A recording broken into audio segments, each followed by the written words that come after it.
Premier league 2024 season ఆరంభానికి ముహూర్తం ఖరారైనట్టు తెలుస్తోంది. ప్రపంచవ్యాప్తంగా అత్యంత ఆదరణ పొందిన ఈ క్యాష్ రిచ్ లీగ్ మార్చి 22న మొదలు కానున్నట్టు వార్తలు వినిపిస్తున్నాయి. అదేవిధంగా ఈసారి కూడా మ్యాచ్లన్నీ భారత్లోనే నిర్వహించేందుకు బీసీసీఐ ప్రణాళికలు సిద్ధం చేసినట్టు సమాచారం. కాగా దేశంలో సార్వత్రిక ఎన్నికల నేపథ్యంలో ఐపీఎల్ 17 ఎడిషన్ వేదికపై క్రీడా వర్గాల్లో గత కొంతకాలంగా చర్చ నడుస్తోంది.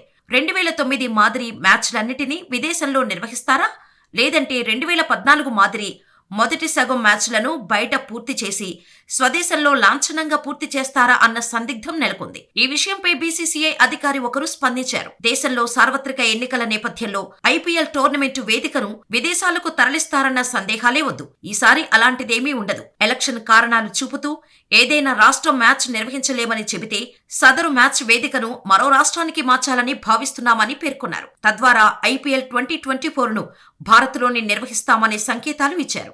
కాగా ఎన్నికల నేపథ్యంలో ఐపీఎల్ 2 ఎడిషన్ను సౌత్ ఆఫ్రికాలో నిర్వహించగా 7వ సీజన్లోని మొదటి సగం మ్యాచ్లకు యునైటెడ్ అరబ్ ఎమిరేట్స్ ఆతిథ్యం ఇచ్చింది. అదేవిధంగా 2019లో తొలి 19 మ్యాచ్ల షెడ్యూల్ను తొలుత విడుదల చేసిన ఐపీఎల్ పాలక మండలి ఎన్నికల నగారా మోగిన తర్వాత మిగతా మ్యాచ్ల షెడ్యూల్ని ప్రకటించింది. అప్పుడు మ్యాచ్లన్నీ భారత్లోనే నిర్వహించింది.